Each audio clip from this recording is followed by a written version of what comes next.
Uh-oh. Something is nearing the surface of the planet. It looks like a fireball, hurtling closer and closer at a truly incredible speed.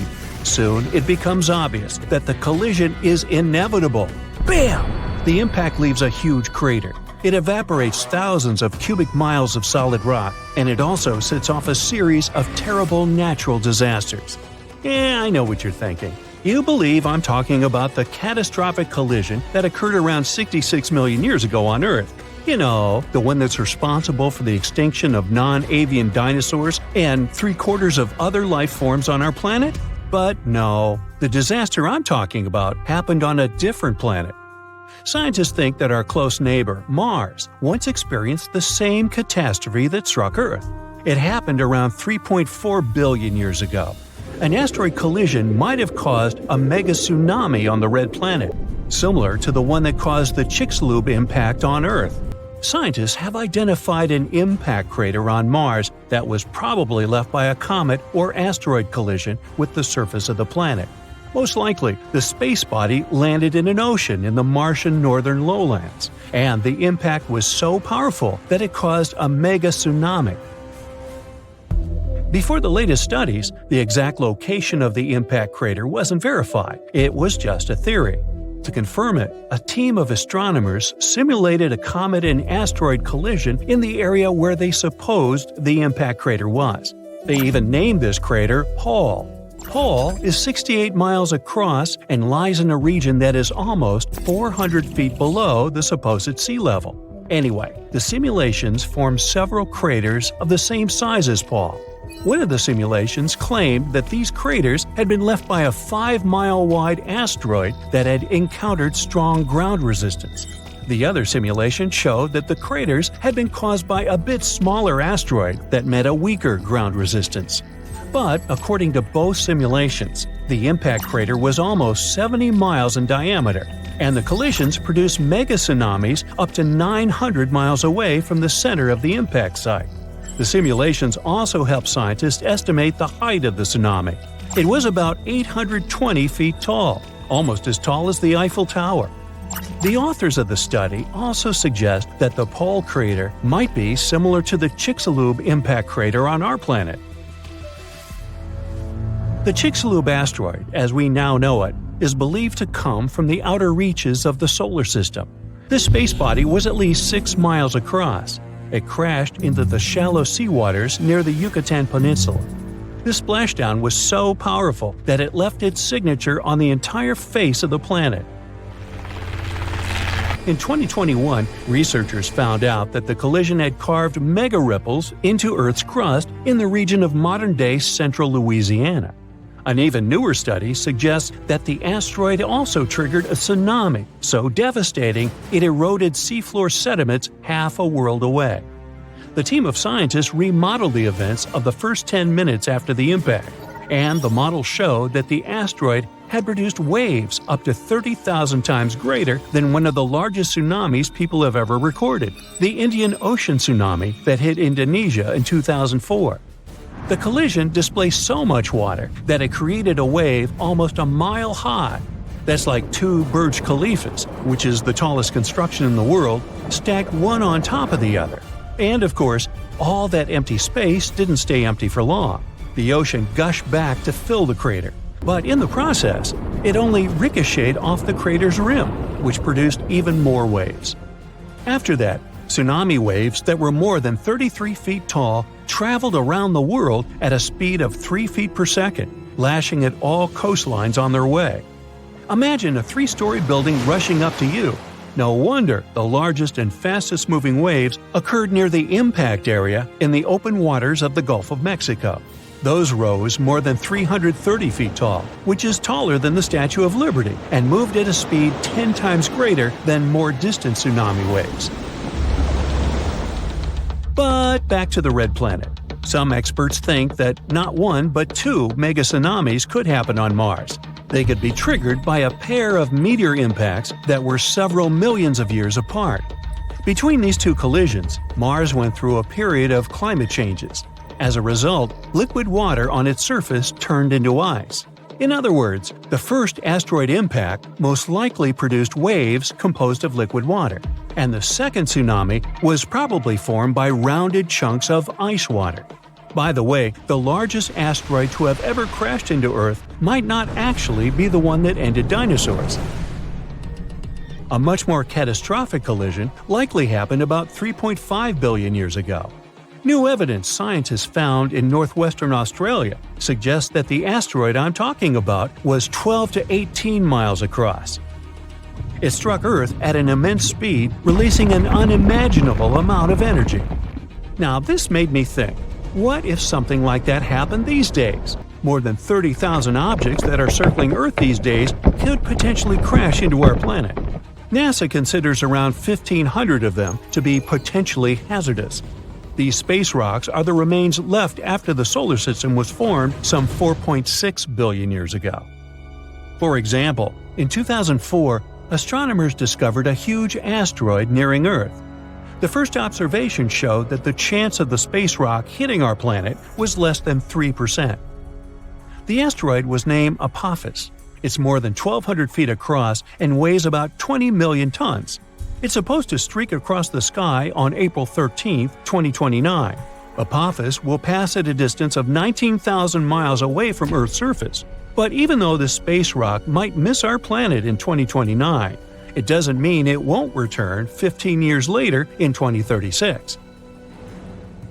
If such an object hits our planet, the consequences will be unpredictable. They can vary from shattered glass and broken windows to most life forms getting wiped off the face of the Earth. And it'll probably affect the internet.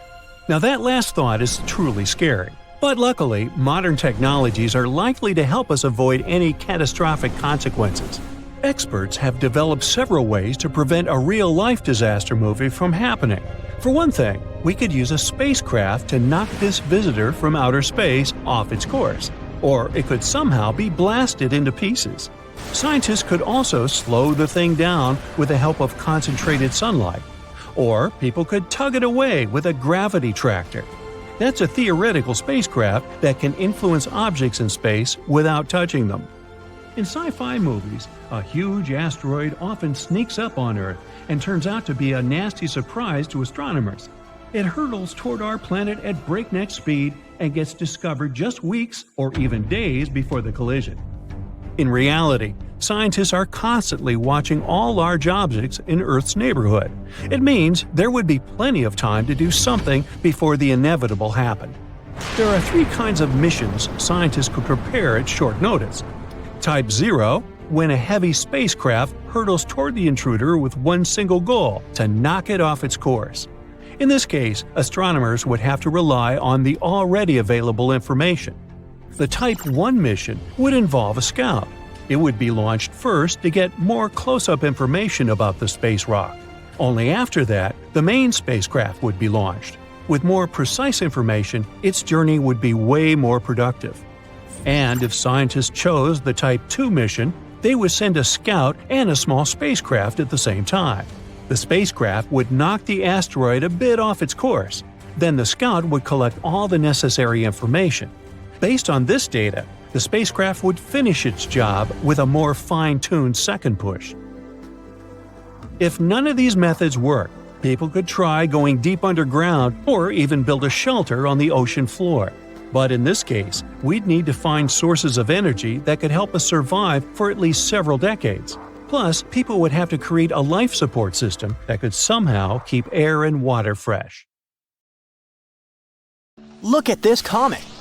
Recently, it's erupted 4 times in less than 48 hours and has become nearly 300 times brighter than normal. This is the most powerful set of eruptions the comet has had in over 3 years. Should we worry here on Earth? Well, I wouldn't say scientists are worried. They're super excited. First, let me give you a little background. 29P is what astronomers call a centaur comet. Those are icy objects that orbit the Sun in the space between Jupiter and Neptune. What's interesting about centaurs is that they're kind of like cosmic hybrids because they're moving from one kind of space body to another. They start their life as far-out objects in a lifeless, freezing cold zone beyond Neptune. But then, over a few million years, they move inward toward the Sun because the planets of the solar system affect them with their gravity. Eventually, they turn into short-period comets. This term means they can pass close to the Sun and then slingshot back out into those icy regions. Centaurs, and their name indeed comes from a hybrid half-horse, half-human creature popular in Greek mythology, are especially interesting because they're basically leftovers from the formation of our solar system, kind of like cosmic fossils. Since they've been hanging out in the frigid outer solar system for so long, they've kept a lot of the volatile materials that were present when the solar system was first forming. This makes them a valuable clue in understanding how our solar system evolved. That's what makes scientists so enthusiastic. Now, about 29P itself. This thing is huge for a comet. It's about 37 miles across, which is almost 3 times the length of Manhattan. Now, worry not, it's too far away to cause us any harm.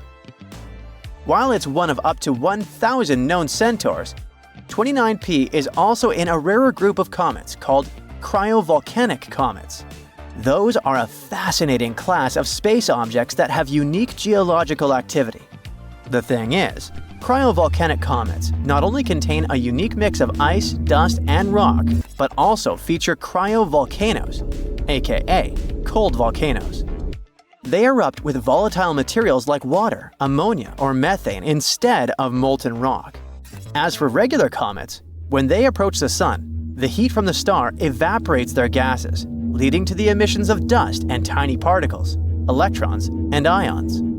These materials create those magnificent trails. These eruptions are incredibly spectacular and make the comet appear a lot brighter since the cloud of cryomagma reflects the Sun's light. The cloud that forms around the comet is called the coma, and it can grow so large and bright that it makes the comet look like a fuzzy ball of light. If you've ever observed a comet, the coma is the halo you see around it. Such eruptions are pretty unpredictable.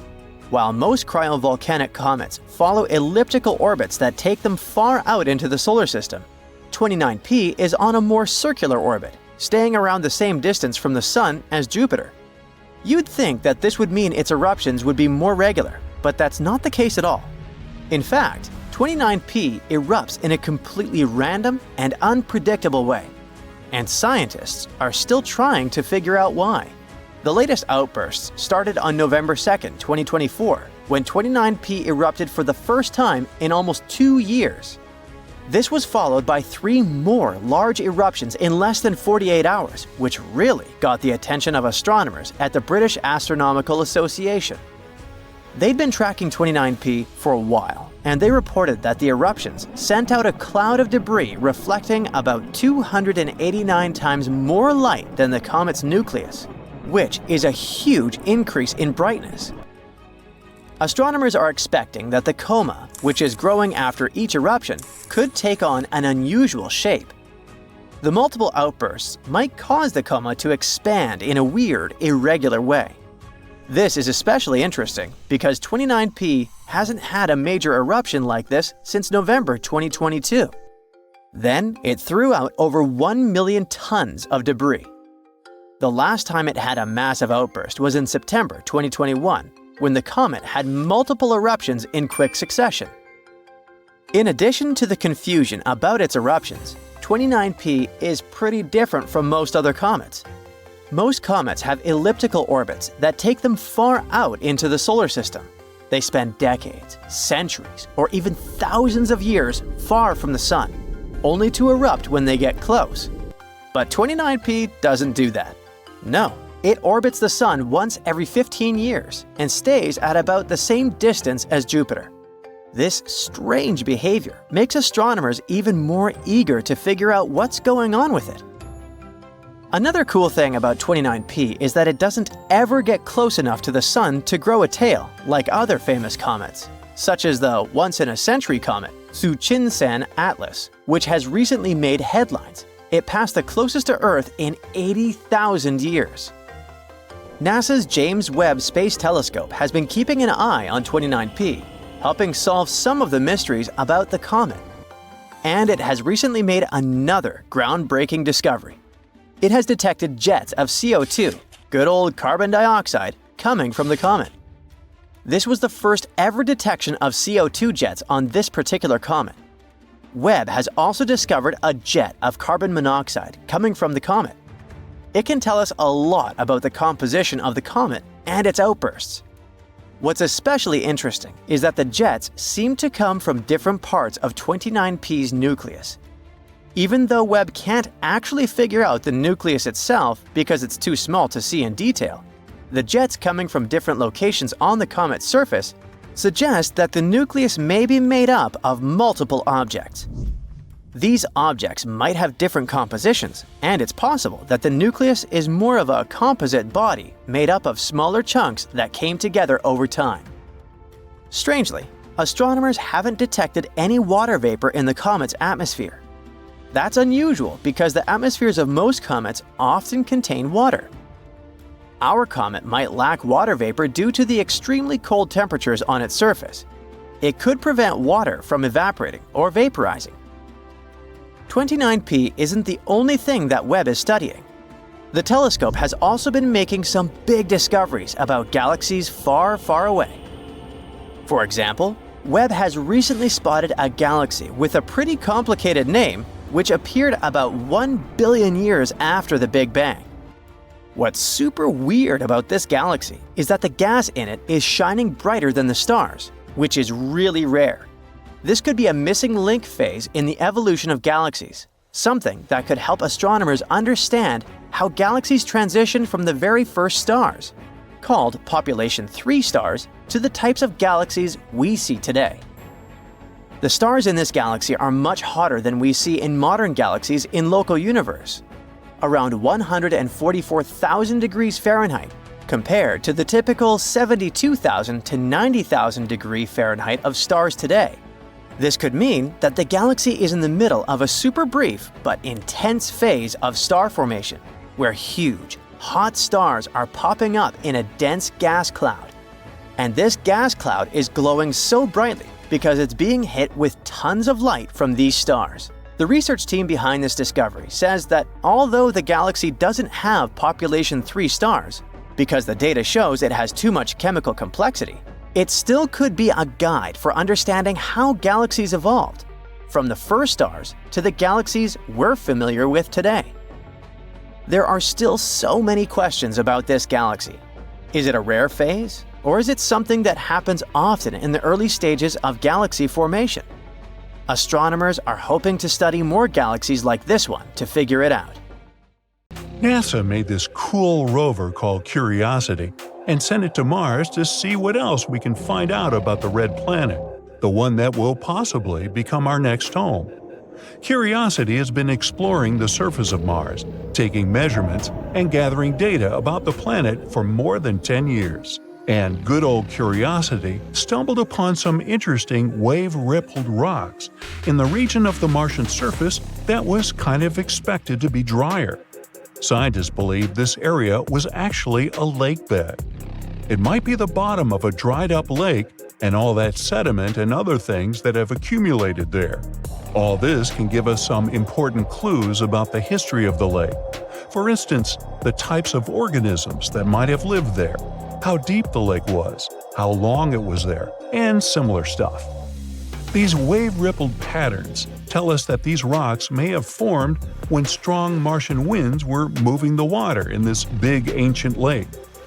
You know that specific sound you can hear when you're holding a seashell to your ear? You actually hear it because of the way the air gets trapped inside the shell and moves against its walls. The air cannot escape, so it vibrates at frequencies that depend on the size of the shell. In other words, you have a feeling you hear the sound of waves hitting a shore. That's Mars in my imagination now, a spot where you can still hear the long-lost sound of waves crashing against the shores of mysterious gigantic lakes. During its mission, Curiosity also came across a metallic object which turned out to be a meteorite. This unusual rock that came from space is made of nickel and iron. Its name is Chicxulub, and it's about the size of a small car. 6.5 feet long, and weighs over a ton. This is an important discovery because we don't often find metallic objects on the Martian surface. Most of the rocks there are made of basalt or some other volcanic materials, so that chunk of metal could tell us more about the history of Mars and how it formed. Plus, it definitely stands out. The surface of Mars is red from oxides, while cacao is metallic-looking and dark gray. It's rounded and smooth, too, which means it once passed through Mars's atmosphere. There have been other robots exploring Mars, too. For instance, NASA's Mars Reconnaissance Orbiter, MRO, stumbled upon circular sand dunes. Sand dunes are usually very common on the red planet. They come in many different shapes and sizes, but circular ones like these are really rare. They consist of dark sand with light-colored material surrounding them. And the cool thing is that these dunes are arranged in a specific pattern, similar to the spokes of a wheel. It could be because of the way the winds blow. But back to our buddy, Curiosity. It's been exploring many other interesting things, like oxygen levels in the Martian atmosphere. The levels change depending on the season. There's more oxygen in the spring and summer. It's still not clear why, though, and of course, even that is not enough for us to really breathe there. The concentration of oxygen on Mars is 0.1%, which is about 100 times less than the concentration in Earth's atmosphere. The atmosphere of Mars is mostly made up of carbon dioxide, with traces of other gases. Curiosity was so good that it also decided to analyze the age of rocks it found. It seems they're much older than we previously thought. Some of them date back more than 3 billion years. Curiosity found organic molecules in soil samples too. These molecules are basically building blocks of life. Now, this doesn't prove there's indeed life on Mars. It's just one of the things that suggests there might have been some form of life a long time ago. Curiosity discovered potential evidence that there might be a large reservoir of liquid water beneath the south polar ice cap, probably very salty and full of different minerals. This high salinity is the reason why this water could remain liquid at temperatures well below freezing. It would be cool to have some sort of subsurface ocean to take a dip in, especially when these crazy Martian winds are raging on the surface. And it would be great to have something that would protect us from those insane radiation levels on the red planet. There are some pretty toxic chemicals and salts in the Martian soil, which can be really bad for humans. Astronauts could potentially end up being exposed to these toxic chemicals, either through direct contact with the soil or by inhaling dust that contains these salts. Also, these substances could be a problem for growing crops. This is a really big discovery for long-term missions to Mars, because astronauts would need to be able to grow their own food so they can survive while there. Another thing that favors the idea of potential life on Mars is discovering methane there. Methane is a very important finding because usually living organisms produce this gas. So, where did it come from if not from them? In reality, there are a few possible explanations for that. One is the geological activity of underground reservoirs. Another idea is that meteorites brought methane to the red planet. What's interesting is that levels of methane are higher in particular areas. So, yeah, I don't know about you, but I'll stick to the theory that it comes from living organisms. Now, it's possible that volcanoes on Mars are still active. We know there are many extinct volcanoes on the red planet, but we've never found enough evidence to prove that some of them are still alive. Scientists studied volcanic deposits and found out that some volcanoes could have erupted maybe 50,000 years ago. Before that, everyone thought the last eruption happened 3 to 4 billion years ago. If you could compress the geological history of Mars into just one day, this would be like having an eruption a second ago. So, you never know. There might still be magma bubbling in secret under the Martian surface. All the future generations that might end up building their life there could really have some fun. Mars turned into a cold and barren place that can't really support life over time. And one of the main reasons for that was losing its atmosphere. The red planet used to have a much thicker atmosphere, similar to Earth's. One major reason for that is its relatively weak magnetic field. Earth's magnetic field helps protect our atmosphere from the solar wind, a stream of charged particles that comes from the sun. Without this protection, Mars had nothing to help it confront this insanely strong force that eventually took away most of its atmosphere. Another factor that played a big role in the loss of Mars's atmosphere is its relatively low gravity. Because Mars has weaker gravity than Earth, it's easier for gas molecules to escape into space. So Mars probably used to be more similar to our home planet. But with its current thin atmosphere, it can't keep any heat, which makes it very cold and very complicated for us to explore. But maybe it's better for us that we didn't visit the red planet back in its old times. There's this story about an ancient megaflood that might have happened there. So yes, the red planet probably used to be a wetter and more hospitable place than it is today, with beautiful flowing rivers and amazing lakes, ponds, and other bodies of water. And some research showed evidence of large channels carved into the planet's surface. These channels are way bigger than any we previously found on the planet. They suggest this megaflood happened billions of years ago. Perhaps it happened as a result of different factors, like volcanic activity, melting ice, and the release of carbon dioxide from the planet's crust. The flood may have created some temporary pools of water, too. Hopefully, it will mean more interesting clues for finding traces of microbial life. How about that?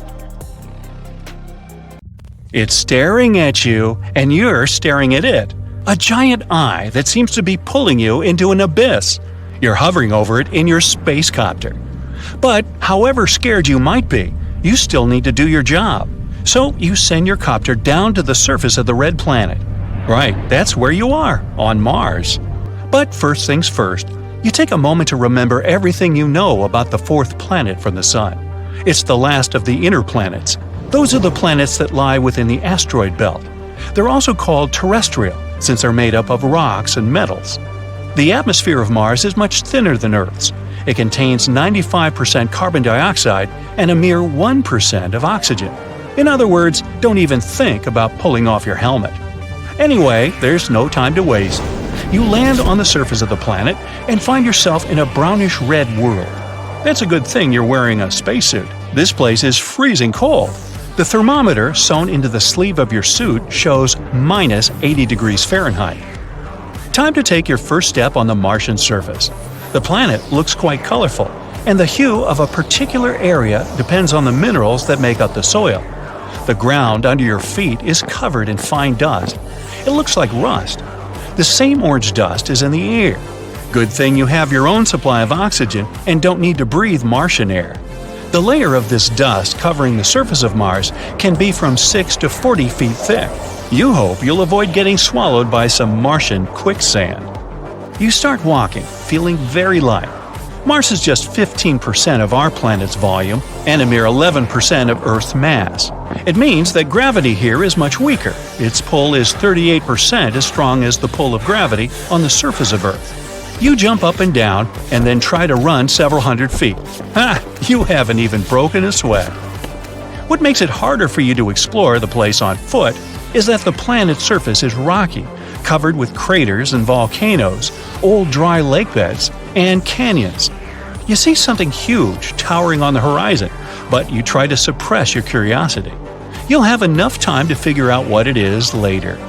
Suddenly, a massive cloud appears in the distance. It looks as if a huge herd of horses is approaching you.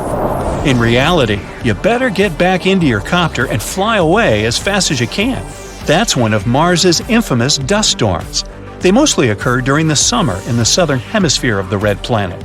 They can sometimes cover the entire planet, and you see the largest ones from Earth. You hop into your copter and set a course for the eye that scared you so much. Winding channels that look like veins run through the eyeball. But the closer you get, the less it looks like an actual eye. Soon you realize it's a crater. It's giant, almost 19 miles across. Around the crater, which looks as if it has a pupil, there are other even bigger craters. They likely formed billions of years ago. That's when Mars had to withstand multiple attacks of space rocks. But why is the eye crater darker than the surrounding landscape? Scientists think that once there was Martian water in the enormous pit. Remember those channels? They were likely carrying that water. And since the crater was filled with water, it stopped some substances and minerals from eroding away. Now, remember that towering something on the horizon? It's time to go and explore it. When you come close, you realize it's the largest shield volcano in the entire solar system, Olympus Mons. It's more than 370 miles in diameter, which is almost the same size as the state of Arizona. You tilt your head. Wow! The mountain is 16 miles high. It's also rimmed by 4-mile-high cliffs. To picture the sheer size of the volcano, let's make some comparisons. The largest volcano on Earth is Mauna Loa, towering around 2.5 miles above sea level and stretching 75 miles across. Sounds impressive. But the volume of Olympus Mons is around 100 times larger than that of Mauna Loa. The Martian giant could swallow the whole chain of Hawaiian Islands from Kauai to Hawaii. But why is this volcano so large? It might be the result of lower surface gravity and higher eruption rates. Or the reason might be the red planet's crust, which is very different from Earth's. It's static. You see, on our planet, the crust is made of 15 to 20 moving tectonic plates. As plates move over hotspots producing lava, new volcanoes form, and the already existing ones become extinct. That's why lava can get to the surface through many vents. But on Mars, the crust isn't broken into the same tectonic plates as on Earth, and the lava has nothing to do but pile in one very, very large volcano. So, how about getting closer to the enormous mountain? But once you step out of your copter on Martian soil, the ground under your feet starts shaking. Well, that's a Marsquake. But how can it happen if Mars doesn't have any actively shifting tectonic plates? Specialists from NASA are sure Marsquakes occur when energy inside the planet gets suddenly released. It leads to rock fractures and cracks in the planet's crust. Another powerful jolt, and one of such cracks opens right next to you. You fall to the ground, afraid to move, but soon everything calms down. You wait for a couple of minutes, just to be sure, and get up. Oh look! Here's a perfect opportunity to explore the insides of the red planet. The crack is large enough to send a special research robot. The planet's crust is thin and consists of volcanic basalt rock. The mantle that surrounds the core of the planet is made up of thick silicates, oxygen, and some minerals. You can probably compare it with soft, rocky toothpaste. Mars's mantle is also much thinner than Earth's. It's just 800 to 1100 miles thick. As for the planet's core, it's made mostly of iron, nickel, and sulfur and is between 900 and 1200 miles wide. This core doesn't move. That's why Mars doesn't have a planet-wide magnetic field. Unfortunately, your drone is now lost in the depths of the red planet. You leave it there and continue your exploration. Your next destination is Valles Marineris. It sounds more like an Italian red sauce, but it's actually an enormous canyon, or rather a canyon system, that runs along Mars's equator. It's as awe-inspiring as Olympus Mons, more than 2,600 miles long and over 4 miles deep. The thing is so huge, it could span the entire continental United States from the Pacific to the Atlantic Ocean. Now let's make another comparison. One of the most famous canyons on Earth is the Grand Canyon in Arizona, but it's 10 times shorter and around 4 times less deep than this canyon on Mars. Some scientists think that Valles Marineris is the edge of an enormous tectonic plate. It moves so slowly that almost nothing has happened in that region over millions of years, and the movement of this plate probably began 3.5 billion years ago. Anyway, the only thing left on your today's to-do list is to visit Mars's moons. They're among the tiniest in the solar system. Phobos is the largest of the two. It orbits a mere 3,700 miles above the surface of Mars. There's no other known moon that travels closer to its mother planet. It whips around the red planet 3 times a day, while the second moon, Deimos, needs 30 hours to complete one orbit. Phobos is getting closer and closer to Mars, about 6 feet each 100 years. Within the next 50 million years, it'll either crash into the planet or break apart and form a ring. Happy but tired, you return to your spaceship. Tomorrow, you'll continue exploring the magnificent red planet, and who knows what discoveries are awaiting you. Recently, scientists have made an astounding discovery that can change the entire course of Mars exploration. Apparently, there are oceans of liquid water on the red planet, so the future looks bright. We could use this water to support future missions, and then even relocate to Mars since we wouldn't need to worry about where to get this precious liquid, right? Well, there's one big problem. These oceans of liquid water are in Mars, so deep inside that we aren't likely to get there.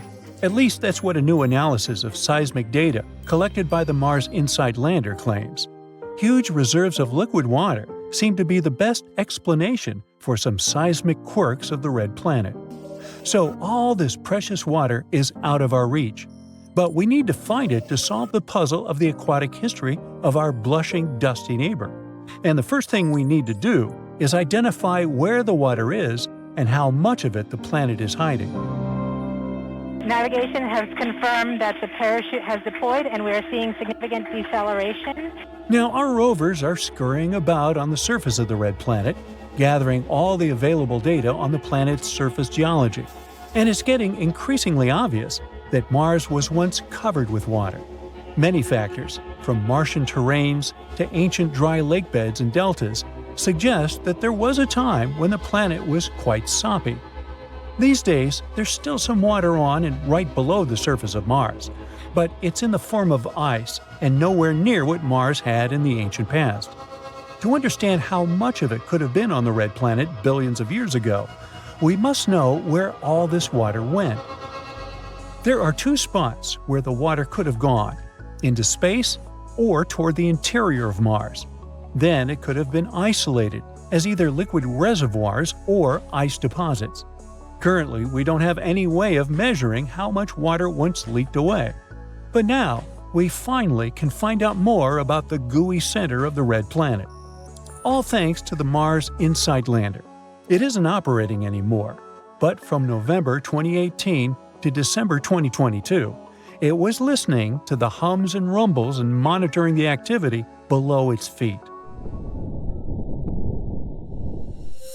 The thing is, acoustic waves generated by seismic activity deep inside the planet can change according to the composition and density of the material these waves are moving through. And scientists can get a lot of information analyzing the behavior of seismic waves. In this case, they used a model similar to those used to map underground oil fields and aquifers on our home planet. Then, with the help of this model, they analyzed the data gathered by InSight on Mars. They discovered that the best explanation could be that there was a layer of fractured rocks whose cracks were filled with water deep under the surface of the red planet. That layer could be at a depth of 7 to 12 miles. That's why it would be extremely tricky for future missions to get to it.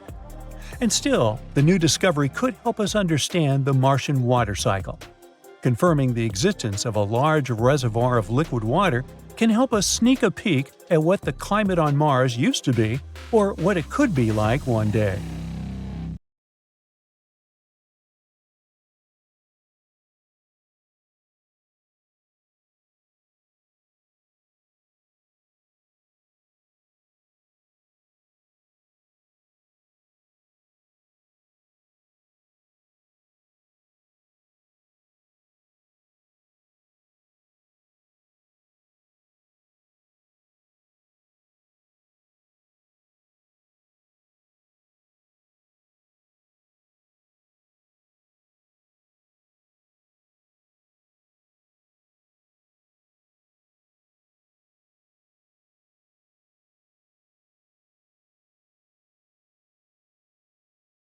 Data has shown that there isn't likely to be a lot of water ice in the upper crust of the planet, at least in the region around the lander.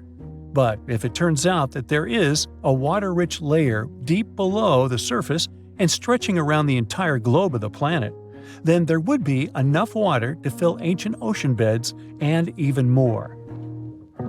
Now, Mars isn't the only place outside Earth where there is water or where we might one day find water. Take the good old Moon, for example. On Earth's natural satellite, water can be found all over the surface, but it's not the water you might be imagining. On the Moon, water remains mostly as ice, and it's distributed unevenly. For example, the poles of the Moon are the regions that never receive sunlight. This is the reason they're extremely cold, and it's no wonder there's a lot of ice there. The ice in these areas is often mixed with the lunar soil and hiding deep below the surface. Then there's Enceladus, the sixth largest moon of Saturn. In reality, it's not that large, just 314 miles across. In other words, this moon is small enough to fit inside Arizona. Ooh, we should try that. Well, interestingly, when the Cassini space probe first arrived at Saturn, researchers were expecting Enceladus to be a frozen ball of ice. But what they saw was plumes of icy particles and water vapor erupting from geysers on the moon's surface. It was clear that there was a massive ocean between the moon's rocky core and its icy shell. Then there's Jupiter's moon Europa. Scientists think that this world is one of the most promising places in the solar system when it comes to searching for new life forms. That's because Europa has a huge saltwater ocean as deep as 40 to 100 miles. And even though it's under a layer of ice that is likely to be 10 to 20 miles thick, it's still potentially habitable. Astronomers believe that plumes of water might erupt from cracks in the ice shell and release the contents of the moon's ocean into space. The temperature, pressure, and chemistry are very different on Europa, and astronomers aren't sure yet how the ice behaves there. That's the main reason they haven't figured out yet how deep or large the water reservoirs on Europa are and how long they need to refreeze. But out of all the places where we could find water in the universe, the most bizarre is probably open space. In 2011, two teams of astronomers discovered a cloud of water floating freely among stars. It was the largest and farthest reservoir of water ever detected. So this massive cloud of water vapor surrounds a black hole. But not just any black hole. This one's a quasar, located 12 billion light-years from Earth. The conditions around this quasar must be really special to create such an enormous amount of water. This cloud contains 140 trillion times the volume of all the water on Earth. That's enough to give every person on the planet a whole planet's worth of water 20,000 times over. Sounds wild, doesn't it? But there's something even cooler. Astronomers think this water cloud formed just 1.6 billion years after the universe began. This discovery is yet another sign that water has been around all over the universe, even in its early days. But here's the kicker. Until they found this, scientists had never detected water vapor so far back in time. Sure, there's water in our Milky Way galaxy, but most of it's frozen solid in ice. This discovery really pushes the boundaries of what we know about water in the universe. Something is happening on the red planet! Scientists believed that they knew nearly everything about its atmosphere, but a NASA rover has discovered something unexpected. There's more oxygen on Mars than they thought, and it behaves in weird ways. In the spring and summer, oxygen levels go up even more, and no one knows why. Now, you might think that when there's oxygen in an atmosphere, it's mostly because there's life somewhere around, like trees on Earth that produce oxygen through photosynthesis. But on Mars, it's not that simple. Non-living processes can also create oxygen, so we can't surely say that its presence means there's life on Mars. Mars has long been one of the main candidates when it comes to looking for signs of extraterrestrial life. Back in the 90s, scientists announced they had spotted potential proof there could be life on Mars because of microbes they had found in a meteorite that had arrived from the red planet. It looked like they had found fossils of bacteria. They actually stumbled upon tiny crystals of magnetite in the meteorite, which they believed could only have been produced by living organisms. It was such a mind-boggling discovery. People were excited, but many were also skeptical. It didn't prove there really was life on the red planet. Maybe there was life there a long time ago. The meteorite is thought to have originally formed on Mars billions of years ago, and to have landed on Earth thousands of years ago. Skeptics soon started to pick apart the evidence and eventually found some things that didn't make sense. For example, these magnetite crystals. No one could be sure how they formed. Why do they have to be bacteria? Some research has shown they could be the result of shock waves.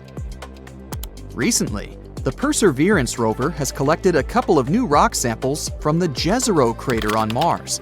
The theory says that about 3 billion years ago, before the red planet lost most of its atmosphere and basically just dried out, there was a big lake with a river flowing from it in that area. Whoa, what a great environment for life! Perseverance studied mud samples it had found on the bottom of the evaporated saltwater lake. Scientists were amazed to see a record number of sulfate molecules, something we usually find in mollusk shells on our home planet. Such organisms evolved a couple of 100 million years ago, but maybe there was a time when some of their space ancestors lived in water bodies on Mars. Mars has weaker gravity than Earth, which means these weird species could have got really big there, way bigger than their Earth cousins. Gravity plays a significant role when it comes to limiting the size of organisms. Bigger organisms need more energy to move against gravitational forces, but the creatures that may have lived there long ago are just a mix of hypothesis and our imagination, something that's still really hard to prove. Meet the Curiosity rover, another robot NASA is using to explore Mars. Curiosity has been in charge of measuring the composition of the atmosphere of the red planet for many years now. The rover has discovered that it mostly consists of carbon dioxide and a little bit of nitrogen and argon. The atmosphere of Mars has only 1/10 of 1% of oxygen, since, as far as we know at the moment, Mars doesn't have plants that could produce enough oxygen. But Curiosity has also discovered anomalies no one can really explain. It's found out that there are spikes in oxygen levels in the Gale crater during the Martian spring and summer. Every year, oxygen levels go up and down in unpredictable patterns there. What's even more interesting is that the oxygen spike is similar to a seasonal spike in methane, which is a gas we often associate with life on Earth. No wonder scientists are scratching their heads and wondering if there's a connection between the two gases, and if they both come from the same source on the Martian surface. Is there something big that breathes there? Come on, we'll be happy even with some small space worms in the soil. There's a type of salt called perchlorates in the Martian soil. Some scientists believe perchlorates might be responsible for the strange spikes in oxygen levels. But like with most things we know about space, it's just a theory. Also, scientists think that perchlorates breaking down in the Martian soil release oxygen too slowly to cause and explain the sudden increase in oxygen levels. One of the suspects is hydrogen peroxide, which is like water's unstable cousin. Hydrogen peroxide forms when sunlight breaks up carbon dioxide and water vapor in the Martian atmosphere. It can seep into the soil and stick to particles underground, which means it forms some kind of oxygen storage tank.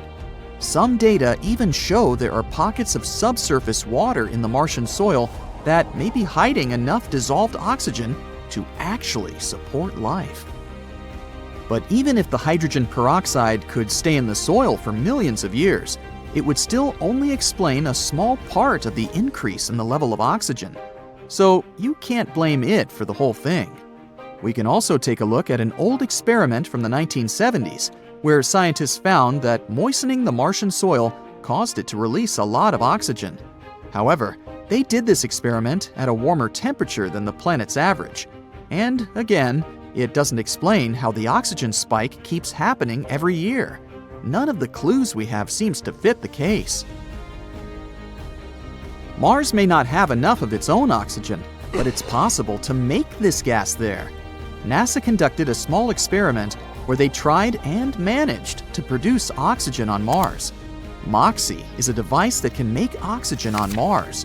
It managed to produce enough oxygen for an astronaut to breathe for 100 minutes. This awesome device worked in pretty tough conditions, at night or during the day, at extreme temperatures, and during the crazy dust storms the red planet is known for. Despite all this, MOXIE still kept up with producing high-purity oxygen. MOXIE is a clever device that can make oxygen on Mars by taking in carbon dioxide from the planet's atmosphere and heating it up to incredibly high temperatures. This allows the device to pull oxygen atoms from the carbon dioxide and produce breathable oxygen gas. If we want to use MOXIE to make enough oxygen for human missions to Mars, we need to make a bigger version of the device. But if we make it bigger, we might have trouble keeping it at the right temperature and making sure it heats up evenly without breaking. The ultimate goal would be to create an oxygen device that could continuously support a human mission for about 400 days. With a bigger version of MOXIE, we'd have enough oxygen to support crew members and even propel a return rocket to our home planet.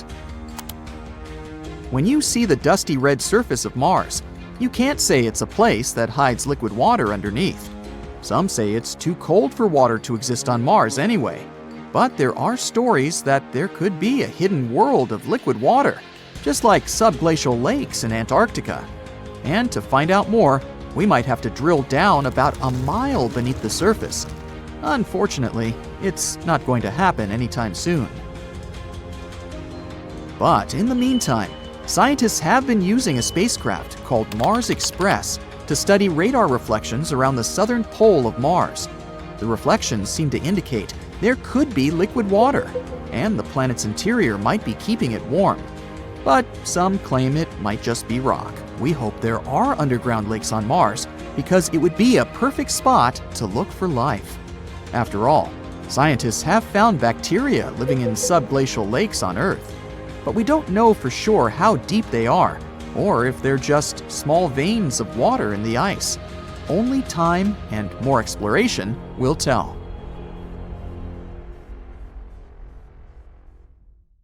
The soil beneath your feet is red and dry. The place is freezing cold. Rusty-colored dust is floating in the air. You make one step, then another. It's hard to move because of the thick layer of dust your feet are sinking into. You're on Mars, and you've come here after hearing some absolutely incredible news. These days, the so-called red planet indeed looks dry and dusty. But scientists think that this world might have been very different a long, long time ago. They have found some evidence of a huge ocean that could have existed on the surface of Mars about 3.5 billion years ago. And this ocean probably covered hundreds of thousands of square miles. It all started with numerous satellite images of the surface of the red planet. They were snapped at different angles. As a result, researchers managed to construct a relief map of the area. They charted out more than 4,000 miles of specific formations that had most likely been carved by rivers. Those formations could also be channels, once carved out on the sea floor. Scientists used the data gathered by the Mars Reconnaissance Orbiter in 2007. They analyzed the thickness of the ridges and their angles and locations. Their main goal was to explore the topographical depression called Aeolus Dorsa. It turned out that all those years ago, this part of the red planet had been undergoing a series of constant changes. They could have been caused by the rapid movement of rocks, pulled around by currents and rivers, as well as noticeable increases in sea level. Researchers also noticed a pretty clear boundary that separated the southern highlands of Mars, elevated and highly cratered, from the smooth lowlands of the planet. It looked very similar to a shoreline left by a ginormous ocean. This all likely means that in ancient times, there indeed was an ocean on the surface of Mars, and a large one at that. What's even more exciting is that the existence of such an ocean might mean the existence of life. This discovery can tell scientists a lot about the ancient climate on the red planet, as well as its evolution. We now know there had to be a period on Mars when the planet was quite warm, and its atmosphere was thick enough to keep so much liquid water. What's even more incredible, the climate in the northern hemisphere of Mars 3 billion years ago could have resembled the one we have on Earth nowadays. But then, where is this ocean now? What happened to it? Perhaps the climate of the red planet was becoming cooler, and the surface of the ocean froze. There's a theory claiming that these days, the ocean remains in its frozen state, deep under a layer of rock, debris, and dust under a northern plain called Vasticus Borealis. Or the ocean's waters could have been lost to the atmosphere, and eventually space through the process of atmospheric sputtering. During this process, atoms get knocked away from the atmosphere after colliding with high-energy particles coming from the sun. Anyway, the theory of an ocean that once covered a substantial part of Mars's northern hemisphere hasn't been confirmed yet. Scientists are still arguing about its existence.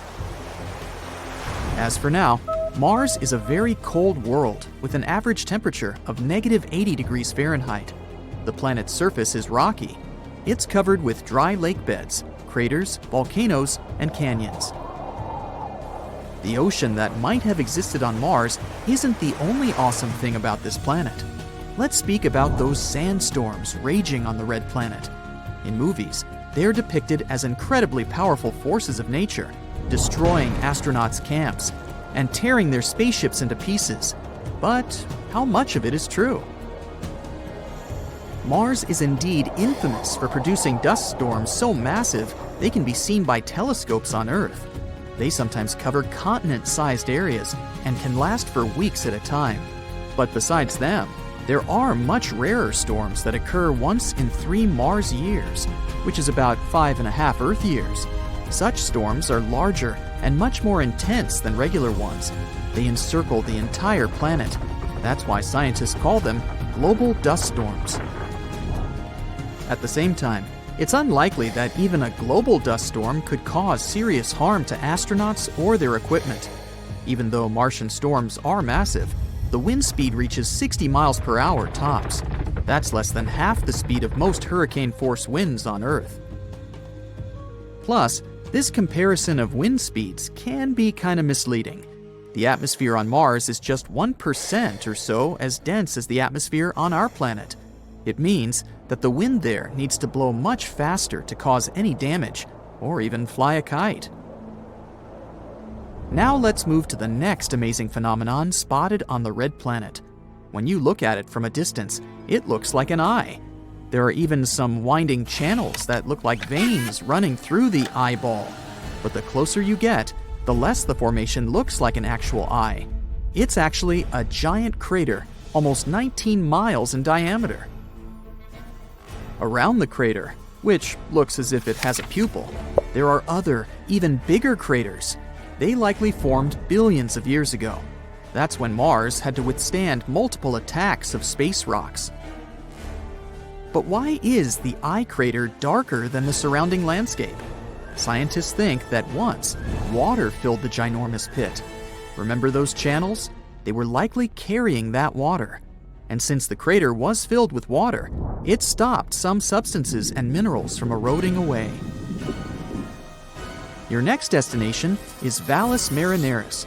That's an enormous canyon, or rather, a canyon system, that runs along Mars's equator. It stretches for more than 2,500 miles. It's also 4 times as deep as the famous Grand Canyon on Earth. The thing is so huge, it could span the entire continental United States, from the Pacific to the Atlantic Ocean. Most scientists think that Valles Marineris is a huge tectonic crack in the crust of the red planet. It could have formed when the planet was cooling down in the distant past. Another breathtaking sight on Mars is the largest shield volcano in the entire solar system, Olympus Mons. It's more than 370 miles in diameter, which means it's almost the same size as the state of Arizona. The mountain is also 16 miles high and rimmed by incredibly tall cliffs.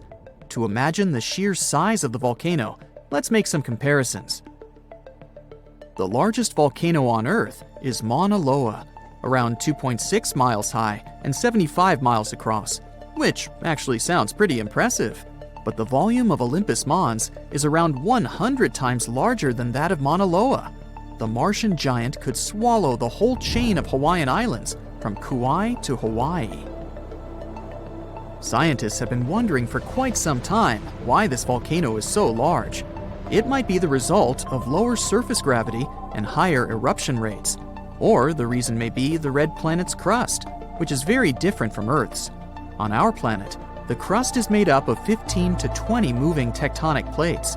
As plates move over hotspots that produce lava, new volcanoes form, and the already existing ones become extinct. That's why lava can get to the surface through many vents.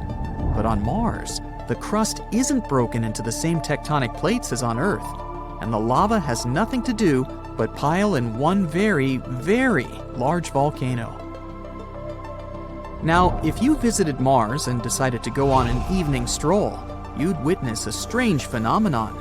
It occurs on the red planet after sunset, when temperatures fall below -80 degrees Fahrenheit. A bizarre, mysterious glow spreads across the Martian sky. Unfortunately, without special equipment, you wouldn't be able to observe this soft glow. Visible only in ultraviolet light, this night glow is the result of chemical reactions that occur dozens of miles above the surface of the red planet. Picture a silent ember drifting toward the sun, moving so quickly that no gravity well in our system can bind it. That ember, provisionally tagged 3I Atlas, appeared in late June when the Atlas Hazard Survey cameras in Hawaii and South Africa logged a faint, fast intruder. Initial orbital fits showed an eccentricity greater than 1, the mathematical stamp of an origin beyond the sun's reach. We have met only 2 such emissaries before, 1I Oumuamua in 2017 and 2I Borisov in 2019. Now a third arrives, tugging at our curiosity and our instruments in equal measure. The object's present speed is almost 70 kilometers per second, enough to span New York to London in 90 seconds. Backtracing the path leads toward the constellation Lyra. Forward projection shows a swing past Mars on 3rd October 2025, a solar perihelion 20 days later at twice Earth's distance, and final escape by early 2026. Earth stays on the sun's far side throughout, so the risk ledger reads 0. The intrigue ledger, however, is packed. Composition sits at the top of the to-do list. A comet would sprout a gaseous veil as ice evaporates, yet deep imaging has yet to reveal any coma. An asteroid would follow purely gravitational curves, yet a whisper of extra thrust may lurk in the astrometry. The James Webb Space Telescope can cut through reflected sunlight and sample the infrared glow for water, carbon monoxide, or exotic minerals. If the spectrum comes back featureless or metallic, theories multiply. Brightness fuels the puzzle. Even with a modest albedo, the observed flux implies a body several kilometers wide, far larger than Oumuamua, whose size was measured in hundreds of meters. A highly reflective hull could achieve the same luminosity with far less mass, a possibility that keeps technosignature specialists awake. Professor Avi Loeb, already known for suggesting an artificial origin for Oumuamua, is lobbying for continuous JWST tracking to test for non-gravitational acceleration. A persistent drift unaccounted for by gravity would demand explanations that push against the boundaries of conventional astrophysics. Statistics pose the second riddle. For centuries, astronomy recorded 0 interstellar passers-by. Now we count 3 in 8 years. Better sky coverage explains part of the surge, yet simulations indicate the detection rate is still high. Either the density of galactic debris is underestimated, or transient swarms are sweeping the sun's neighborhood. The Vera C. Rubin Observatory, starting full operations next year, will clarify the odds by mapping every moving speck down to faint magnitudes every few nights. Structure forms the third unknown.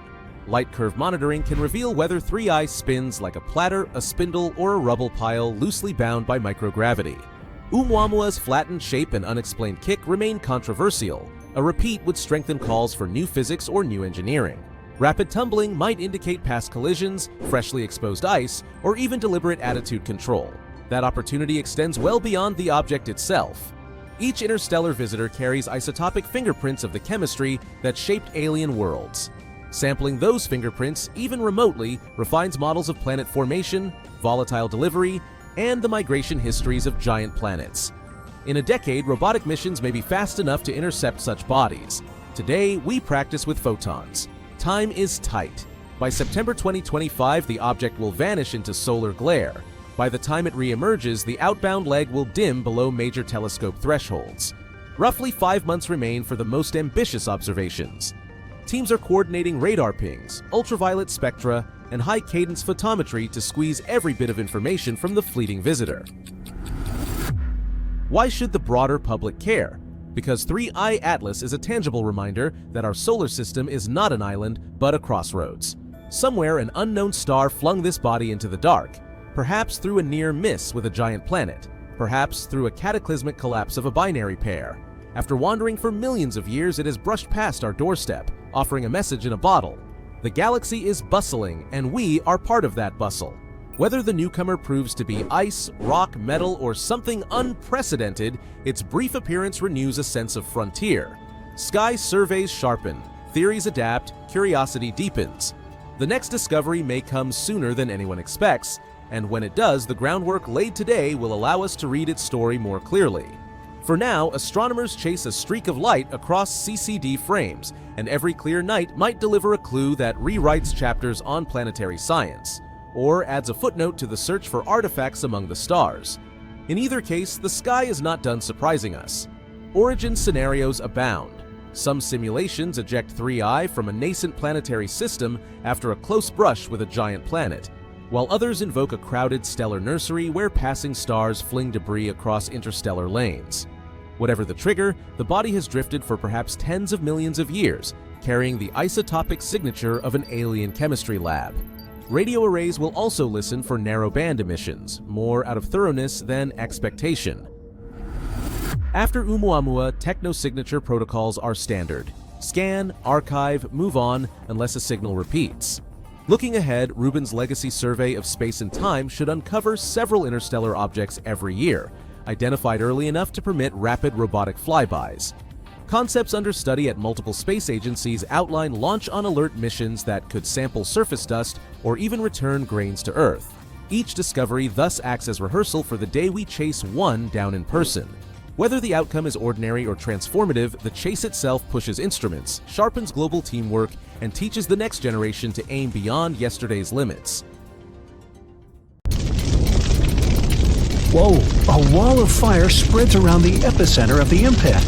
It burns everything in its path. The waves raised by the explosion cover large cities, and earthquakes are so strong that giant skyscrapers fall like a house of cards. So, these are the possible consequences of the collision with the first interstellar object in history to visit our solar system. We discovered it in 2017, but we're still not sure what it is: an asteroid, a comet, or a spaceship of some outer space civilization. So far, scientists have named it Oumuamua. Sounds like a Hawaiian cow. Well, whatever it is, its speed is much faster than other asteroids, about 54 miles per second. At that speed, you could cross the US from coast to coast in less than 3 minutes. So this asteroid could travel from Earth to the Sun in about 2 months. By comparison, our rockets can travel up to 17,000 miles per hour. The same trip across the United States would take them about 9 minutes. So many scientists speculate that this is an artificial object created by a very advanced civilization. Okay. The shape of the object supports this theory. It's long and narrow and resembles a spaceship. It's about half a mile long, way bigger than the Eiffel Tower. Scientists decided to see if Oumuamua was really someone's spaceship and pointed some radio telescopes at it. If the civilization on that ship had used communication or scanned us with their tech, we would have known about it. But there was complete silence. Kind of like that. Not a single radio wave. But that doesn't disprove the theory of outer space civilization. To find out for sure, we decided to determine the weight of the object. To do that, we use light. More precisely, its reflection. You see, different materials reflect light differently. We take an unknown black stone, for example. It absorbs almost all the light, reflecting almost nothing. Check out the catalog, it's charcoal. Knowing the size and material of the object, we can determine its weight. So we need to see how much light this object reflects. And when scientists pointed their telescopes at Oumuamua, they learned that it reflects colors that match with iron and also with some solid rocks. And Oumuamua was flashing all the time, a bright flash. Then it would slowly fade, and then it would start to shine again. This means it was spinning. And it wasn't going around its axis like an arrow. It rotated chaotically, moving its edges up and down. Any artificial object or spacecraft would have been torn apart by such overloads. But Oumuamua is still intact. That means it's made of super hard materials that keep it from falling apart. And it's not hollow like a spaceship. It's one solid body. Hey, like me. The astounding speed of this object makes it pretty mysterious. Some comets can have the same or even higher speed, but they also have a kind of rocket effect. So when a spaceship starts from the launch pad, you see fire bursting out of its engines. Every second, the rocket mixes fuel with oxygen, ignites them, and ejects them at a tremendous speed. According to the laws of physics, this is like pushing off a wall. The rocket sort of jumps up from the combustion gases it throws down. That's how the rocket creates thrust and accelerates. Comets work on a similar principle. The sun's rays hit the surface of the comet. Light elements like ice start to evaporate. That gas goes one way, the comet goes the other. Just like a rocket, the comet is pushing off the evaporating gas and accelerates. This gas also forms the comet's long tail. It's as if the massive rock is dragging all this gas behind it. I can relate. Or it's like a car pulls air with it when it goes at high speed. But Oumuamua is not a comet, and it doesn't have that tail, and it doesn't have the same rocket effect as a comet, so it couldn't have accelerated to that speed. But some scientists believe that Oumuamua used to have a tail. Although we discovered it in 2017, it entered our solar system in 1995, and it was hit by the sun's rays even back then. When we discovered this asteroid, it had already lost about 95% of its mass. It simply evaporated. Other scientists believe that Oumuamua got this velocity during its birth, somewhere far away in another star system or nebula. Perhaps it was a dramatic collision of some exoplanet with another cosmic object. The colossal explosive energy of the collision threw the elongated shard into outer space. Or it could have been a supernova explosion. When a star reaches the end of its lifespan, it becomes a red giant. It's an inflated version of the star, hundreds of times bigger. Then it shrinks and explodes with tremendous force. The blast waves can travel many light years away from the epicenter, and it's one of the brightest events in the universe. So the supernova might have torn some exoplanet to pieces. One of them, Oumuamua, gained a lot of energy and speed and began its long journey toward Earth. This might explain why Oumuamua keeps spinning so wildly. But recently, scientists published a theory that Oumuamua may be a giant block of ice. The kind of ice we're used to is water, H2O, but Oumuamua could be nitrogen ice, N2. It may have remained intact in interstellar space for 500 million years. And when it arrived in our solar system, nitrogen ice could have reflected 2/3 of the sun's rays, so it didn't heat up as much. That explains why Oumuamua doesn't have a tail. You can find the same nitrogen ice on Pluto, as well as on Triton, one of Neptune's moons. So Oumuamua comes from a similar icy exoplanet. But we can find out for sure only by sending a space probe to it. Scientists came up with a plan for that called Project Lyra. The problem is that Oumuamua is leaving our solar system at tremendous speeds, much faster than our rockets can fly. And we need to catch up with this space rock as quickly as possible before it gets too far away. To do this, we can use a gravity maneuver. First, the space probe makes a flyby of Jupiter. It passes close to it to take advantage of its gravity to accelerate.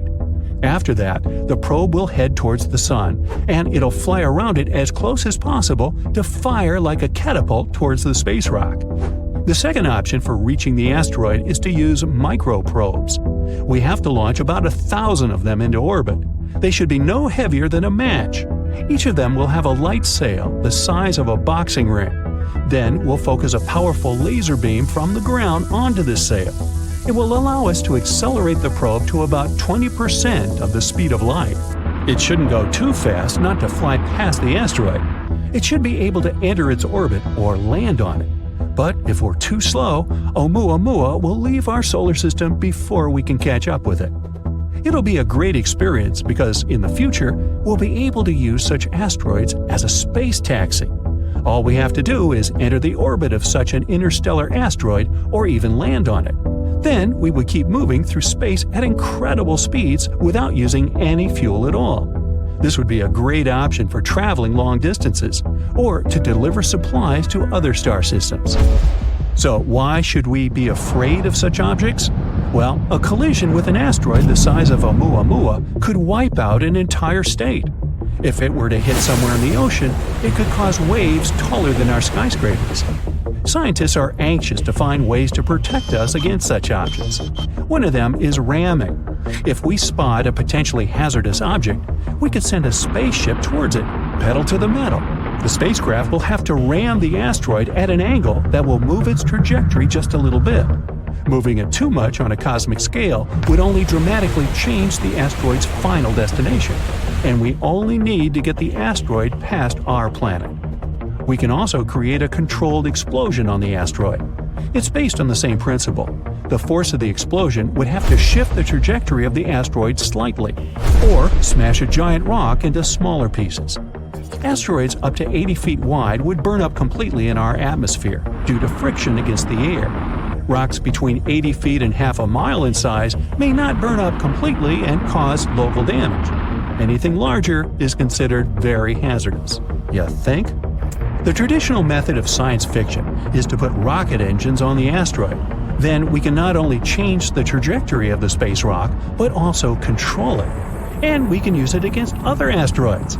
It would be something like space billiards. The red parched earth under your feet is shaking.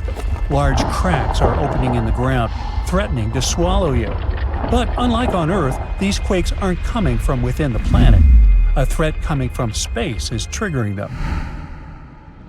Scientists have made a shocking discovery about Mars quakes. By using AI and NASA's InSight data, they found out that some of those tremors are caused by meteorite impacts. It means that Mars gets hit 2.5 times more often than we thought, and new craters are forming all the time. But the scariest part is that these impacts don't just shake the ground. They send powerful shock waves deep into the planet, revealing a hidden seismic highway and an unstable interior, unlike anything we imagined. This changes everything we thought we knew about Mars. So now, the big question is, what else is lurking beneath the surface? But let's follow scientists' train of thought first. They took Marsquake data from NASA's InSight lander and compared it with fresh impact craters spotted by the Mars Reconnaissance Orbiter. That's when they discovered that some impacts create a seismic highway through the mantle instead of being absorbed by the crust. Even though NASA shut down InSight in 2022, its data is still precious. The lander, which placed a seismometer on Mars, recorded over 1,300 Marsquakes, some caused by underground rock cracking under heat and pressure, others, apparently, by meteoroids slamming into the surface of the red planet. By studying how seismic waves move through the crust, mantle, and core, scientists keep piecing together Mars's deep structure. In the past, researchers already linked impact craters with seismic data. But these new studies are the first time when a fresh impact has been connected to quakes detected in Cerberus Fossae. That's a highly active region 1,000 miles away from InSight.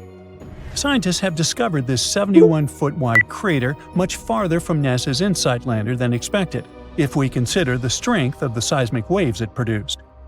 Mars's crust was thought to absorb most of the energy from impacts, which would limit how far seismic waves could travel. But the analysis of this crater revealed that, instead of getting dampened, the waves took a more direct and deeper path through the planet's mantle.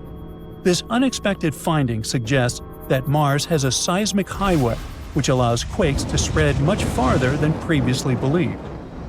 Now, the InSight team will need to reassess their models of Mars' internal composition and structure. And then, we might better understand how impact-generated seismic signals can reach such depths. Manually sorting through the vast amount of data would have taken years. But luckily, these days, there are new tools, and scientists can go from tens of thousands of images to just a few in a matter of days. So, researchers focused on finding craters within approximately 1,800 miles of InSight's location. Their aim was to identify those that formed while the lander's seismometer was active. By comparing before and after images from the context camera over time, they identified 123 fresh craters to cross-reference with InSight's seismic data. Out of those, 49 craters were potential matches for quakes detected by InSight's seismometer. And after conducting some more analysis, the team decided that the 71-foot Cerberus fossae impact crater was the main finding.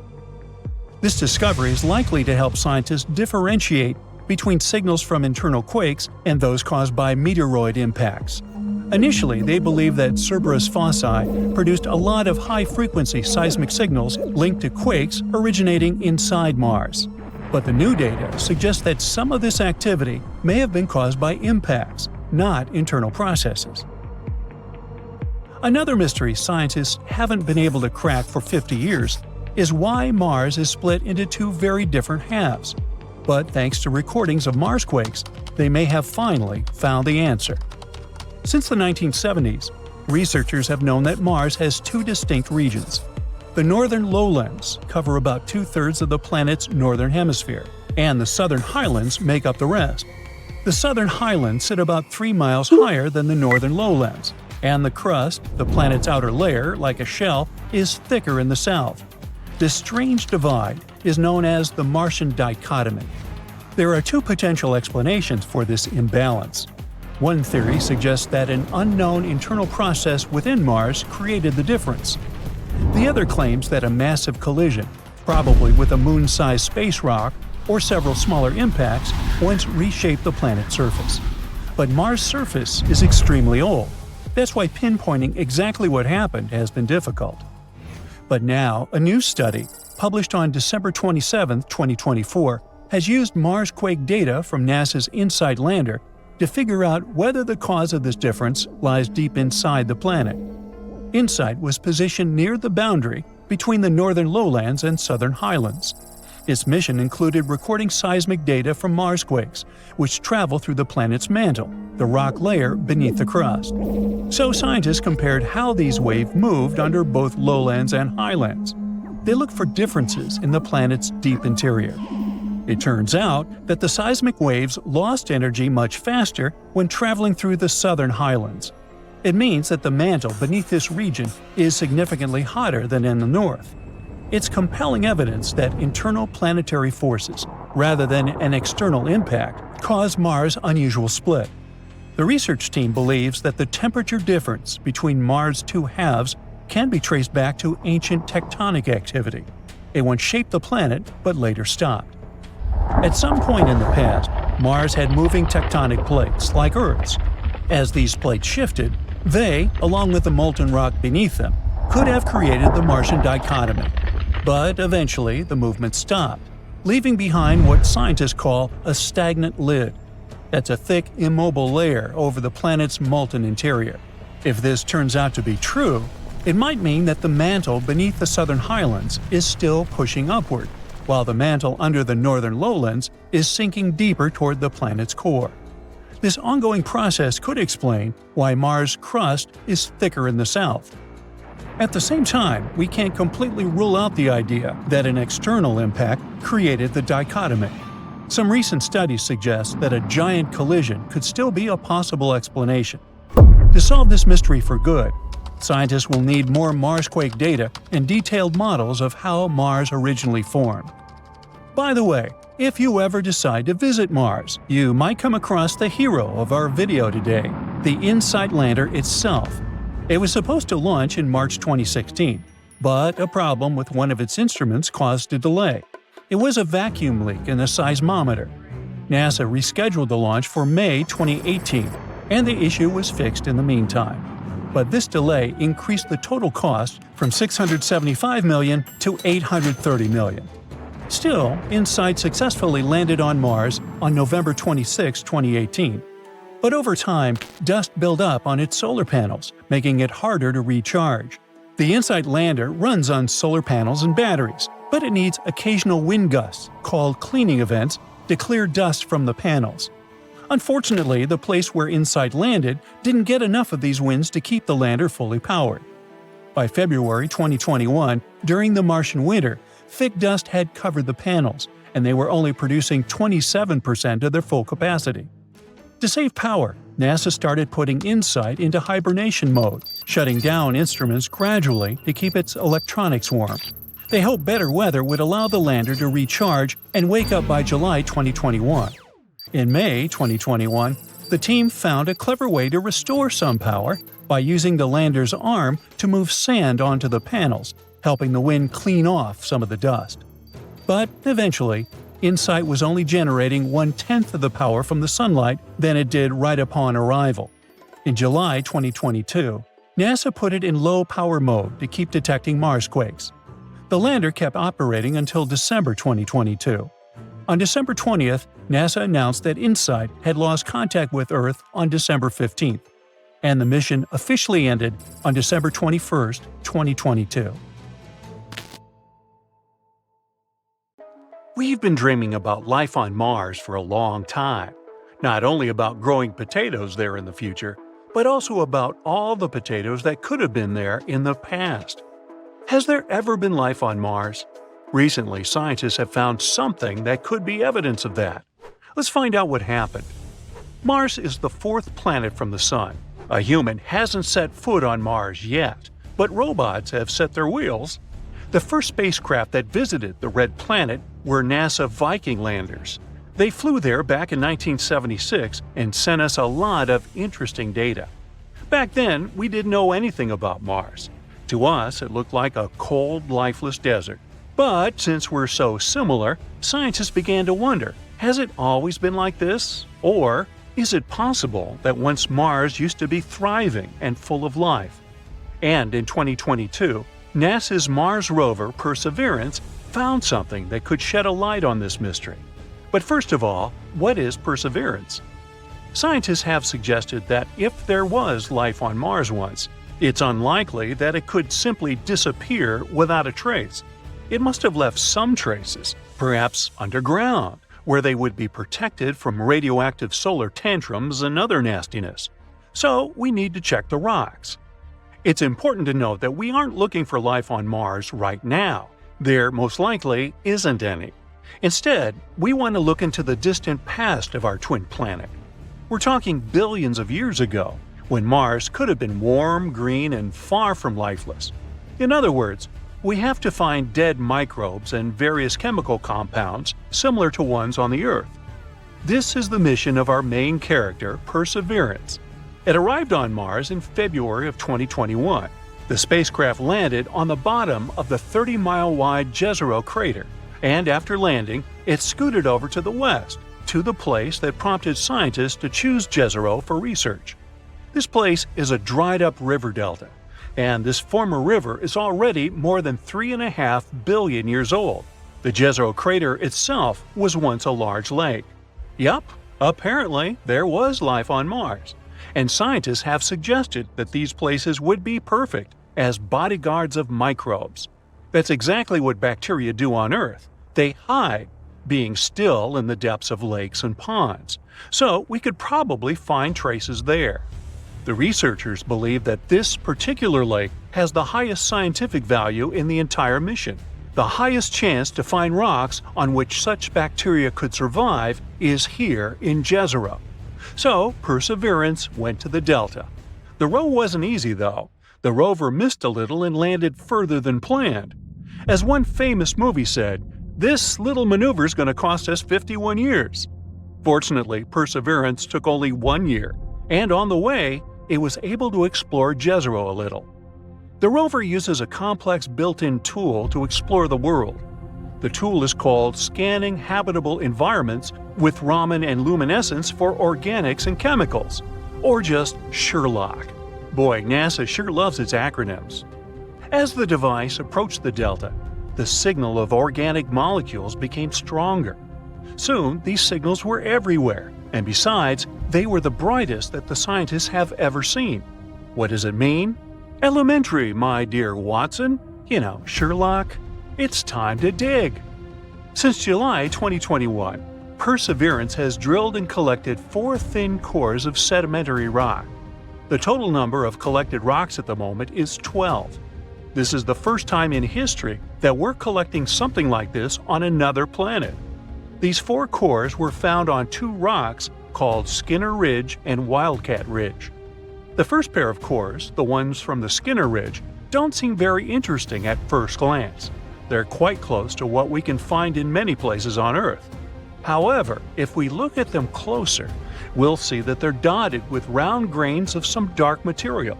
These dark grains could have once been deposited on them by an ancient river, the same one that flowed into Jezero. It's possible that the river brought them from places hundreds of miles away from Jezero, and that's pretty cool. If we study these cores, we'll be able to learn even more about the far corners of Mars. Well, there are no corners on it, but you get the idea. Then, in April 2022, Perseverance did arrive at the delta, and then scientists finally found what they were looking for. The discovery, to put it mildly, excited them. They found 2 more cores, which held organic substances. This pair was taken from the Wildcat Ridge. It's found very close to the Skinner Ridge, but the 2 rocks are quite different from each other. These samples are lighter in color and more uniform. Most likely, they're mudstone, an unusual rock similar to clay, but harder and unable to absorb water. They're also finer grained than the cores of the Skinner Ridge. Why does it matter? Because the finer the grains in the stone, the more likely it is that there may be some traces of a past life in it. On Earth, fine-grained stones most often lie on the bottoms of ponds and in similar places. There, they can preserve the remains of dead organisms and similar stuff for years. And this is exactly what we found on them. Additionally, according to scientists, there was more organic matter in these 2 cores than in any other place studied by Perseverance so far. It probably accumulated there while the lake was gradually evaporating billions of years ago. So, there really was life on Mars? Well, let's slow down a little. Organic substances are molecules holding carbon. And yes, on Earth, they're most often associated with life, but not always. Sometimes they can form as a result of other things. Therefore, we cannot say for sure whether there was life on Mars. We don't know if these molecules really remain from some Martian microbes, or if they're the result of some other things. But the discovery is still very significant. We have to literally keep digging this way. To learn more about this organic matter, scientists need to collect a couple more samples of fine-grained rock. It would also be great to study the material lying around these former reservoirs. Perseverance has already moved to another area, to a place with a beautiful name, Enchanted Lake. Now it needs to look for similar things there. It will also continue to study Lake Jezero. Eventually, Perseverance will climb to the top of the delta and then continue exploring ancient sites outside the crater. Sometime before the end of 2022, Perseverance will probably have 6 or more samples of the Martian cores. Unfortunately, its tools, though complex, are quite limited. This data alone won't be enough for us to get a complete picture. Therefore, NASA plans to send other spacecraft to Jezero in the coming years. Together with the European Space Agency, they're working on the next robotic mission, known as the Mars Sample Return. The name speaks for itself. These devices will arrive and take away all the test tubes from the old Prospector Perseverance. After that, these samples will be delivered to Earth, though not by Amazon Prime, and then scientists will be able to analyze them in advanced laboratories. However, all this will take a really long time. The launch of this mission is scheduled for 2027-2028, and the spacecrafts won't be able to return until 2033. But if everything goes well, it will be the first samples in history delivered to Earth from Mars. In other words, there's still enough space for research, literally. And yes, we don't yet know the true meaning of these finds. But that's why the entire mission was created, right? And who knows? Maybe in a few years we'll finally find out the truth about what happened on Mars billions of years ago. Ooh, check out the Martian. Made you look.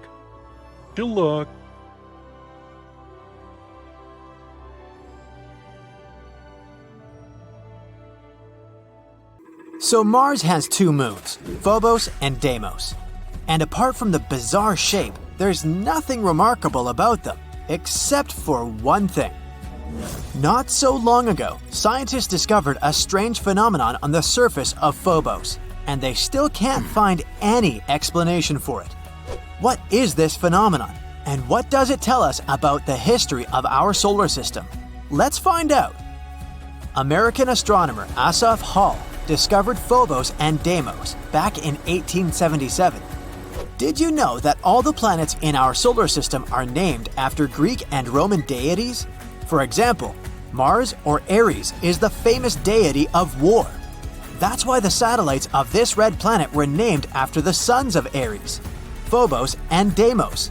These beautiful names actually have creepy meanings: fear and horror. In 1971, NASA's Mariner 9 telescope took the first pictures. That's how we found out that these guys weren't at all like our moon. They had this weird shape, a strange and unstable orbit. Moreover, there are no other moons in the solar system that move as close to their parent planet as these two. Well, they are its sons after all. But even though they are very close to Mars, if you were standing on the surface of the red planet, you would hardly be able to see them. That's because the curvature of Mars hides Phobos and Deimos from view. Even if you were somewhere on the equator, Phobos would look like an ordinary asteroid to you, and Deimos would look like a star. All because these satellites are basically crumbs compared to our moon. They're the smallest and least bright moons in the entire solar system, which is ironic considering their mighty names. Anyway, it seems that everything should be pretty clear with these two satellites. But nope, there's a problem. You see, scientists reconstruct the history of space based on the traces found on different space objects. Dents, scratches, cracks, all these things can tell us what happened billions of years ago. For a long time, scientists were sure that, just like their Greek prototypes, Phobos and Deimos were twins. But then, NASA's Viking orbiter took new photos of the satellites, and that's when they discovered a significant difference between the two. The entire surface of Phobos was covered with huge grooves. Those were a series of long, deep pits stretching from one end of Phobos to the other. You may say, what's the big deal? All space objects have this kind of stuff on them. And yeah, there are other satellites with similar grooves and scratches, but none of them has as many as Phobos. It's completely covered in grooves, and they're huge, up to 12 miles long and 660 feet wide. And that's not all. Some of these grooves intersect with others. This means that Phobos has experienced not one, but many traumatic events. But what exactly happened to it? Actually, scientists are still not completely sure. However, they have a few ideas, and these theories can tell us not only about the past of Phobos, but also predict its future. Theory 1. Asteroid impact. Well, the first suspect is quite obvious. There's a large, almost 6-mile wide crater on Phobos. It's called Angeline Stickney. It was named after the wife of Asaph Hall, the scientist who discovered the satellites. Adorable. So that's what the first theory sounds like. Once upon a time, an astronomical body crashed into Phobos. The impact was so strong that it left a large crater. And the effect of the collision left a bunch of grooves everywhere on Phobos. It sounds logical at first. However, scientists have noticed a flaw in this theory. They learned that these grooves actually formed not inside the crater, but next to it. So it wasn't a collision that created them. Besides, what about those grooves that intersect with the others? Or is it just a big cosmic coincidence? Well, the search for truth continued. Theory 2. It's all because of space debris. Yes, there's a difference between these two theories. In this case, the grooves aren't a direct consequence of the collision. Rather, it goes something like this. Something crashed into Phobos. This impact caused a bunch of rocks to be thrown into space. Some of them were lost in the universe forever, but others were small enough to be pulled back to Phobos. Passing next to the moon at a steep angle, they would crash into it, jumping away, and so on. And since the gravity of Phobos is very weak, perhaps they couldn't stick to it. In other words, these rocks were continuously pulled toward and pushed off of the satellite for many, many years. This theory explains the intersecting grooves. It's because the rocks were constantly falling into those places. It sounds quite logical, but there's another problem. We don't see any boulders on Mars or on the surface of its moons. But all this debris was supposed to get trapped by gravity and remain somewhere in the planet's orbit. This, or simply become part of Phobos. In other words, if this were true, we'd find evidence of this theory under layers of dust. But that didn't happen, so this explanation didn't satisfy astronomers either. Therefore, they continued to look for the culprit. Maybe the grooves have nothing to do with Stickney Crater at all. Maybe the real culprit is something else, something even more powerful. Could it be Mars itself? Theory 3. Mars is a twist villain. The previous theories imply that Phobos and Deimos were originally pieces of Mars. Like once upon a time they broke away from it and became satellites, just like our moon. But what if that wasn't the case?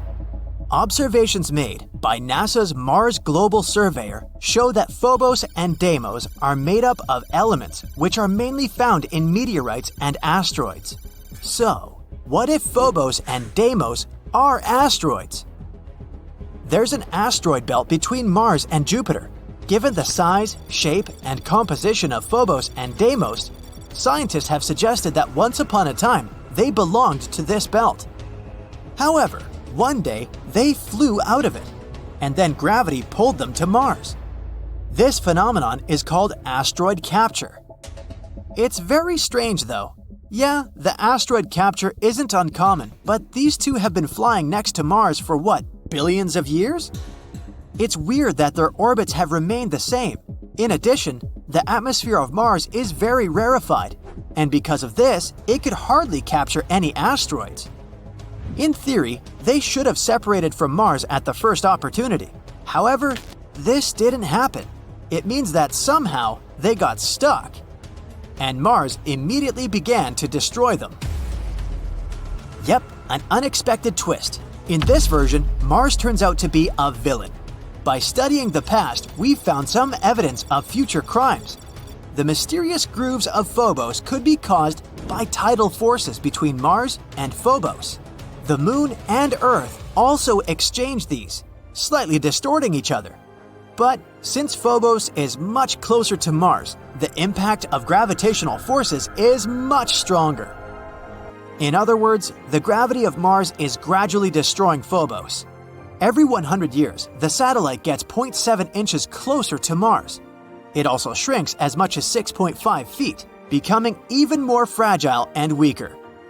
The smaller it gets, the more the tidal forces impact it, creating strange grooves and scratches on Phobos. Yep, somewhere in 30 to 50 million years, Phobos will either collide with Mars or disintegrate and turn into a bunch of small rocks. And then Mars will also have rings, like Saturn and Neptune. That's why Phobos is called the doomed Martian moon.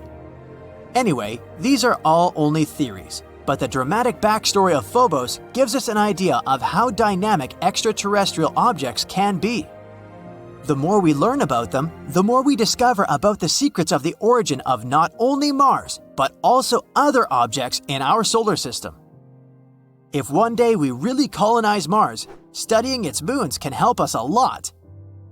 Let's hope that the upcoming MMX mission will reveal some of the most exciting secrets Mars's moons are hiding. A giant volcano has been found near Mars's equator. It was literally hiding in plain sight. It's deeply eroded but active from ancient to recent times. There might even be remnants of glacier ice near its base. That's why this discovery might indicate a promising new location to search for life, as well as a potential destination for future human and robotic exploration. The discovery of a giant volcano and a possible sheet of hidden glacier ice was announced at the 55th Lunar and Planetary Science Conference in Texas. The volcano is located in the eastern part of Mars' Tharsis volcanic province, between Labyrinth of the Night and Valleys of Mariner. The formation was actually repeatedly spotted by spacecraft orbiting Mars, but it's so deeply eroded that it was hard to recognize it for what it really was. The structure is still awaiting its official name. At the moment, it's referred to as the Noctis volcano. It reaches a height of 29,600 feet and spans an impressive 280 miles across. Such a giant size indicates that the volcano has been active for a very long time. In its southeastern part, there's a thin recent volcanic deposit, and beneath, glacier ice might still be present. Scientists were examining the geology of the area where they had spotted the remains of a glacier the year before when they realized they were inside a volcano. Several clues gave away the volcanic origin of the eroded structure. For example, the area of the central summit has a few elevated mesas forming an arc. It reaches the highest point and then slopes downhill from the summit. The outer slopes extend out to 140 miles in different directions. The remains of a collapsed volcanic crater that used to host a lava lake are located near the center of the structure. Lava flows and deposits made of volcanic ash, cinders, pumice, and rock fragments ejected during eruptions, as well as hydrated mineral deposits, appear in several spots within the structure. In addition to the volcano, a large area of volcanic deposits within the volcano's perimeter has been found, too. It covers an area of 1,930 square miles and contains loads of low, rounded, elongated, blister-like mounds. Such terrain is believed to be a field of rootless cones, mounds produced by explosive steam venting or steam swelling. It happens when a thick cover of hot volcanic materials happens to rest on a water or ice-rich surface. The Noctis volcano seems to have a long and complicated history of modifications. They might have occurred because of the combination of fracturing and thermal and glacial erosion. Researchers believe the volcano could be a vast shield made of layers of pyroclastic materials, lava, and ice. The latter might have appeared due to snow and glaciers accumulating on the volcano's flanks through time. Eventually, fractures and faults developed in the region, probably due to the uplift of the Tharsis region on which the volcano sits. Lava started to rise through various parts of the volcano. It led to thermal erosion and the removal of huge amounts of hidden ice. Entire sections of the volcano collapsed. Glaciers continued the erosion process, giving the numerous canyons crisscrossing the structure their peculiar shape. If this version is correct, then possible hidden sheets of glacier ice around the volcano might be the remains of the latest glaciation that impacted the Noctis volcano.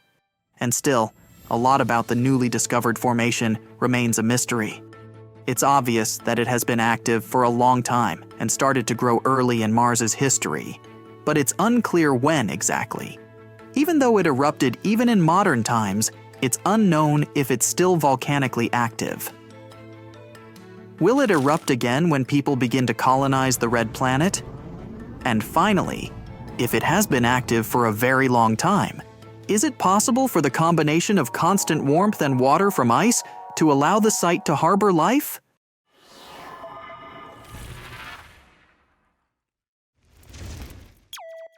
There are tons of weird things on Mars. Spoons, noodles, doors, even faces. Are they all really just rocks? Besides, it's not the only planet in our solar system full of mysterious things. Let's check them out. Recently, we found a strange thing on Mars that looks like a smooth, spoon-like object. It grabbed everyone's attention after NASA's Curiosity rover spotted it. The rock, with a handle and rounded tip, looks like it's floating in the rover's photo.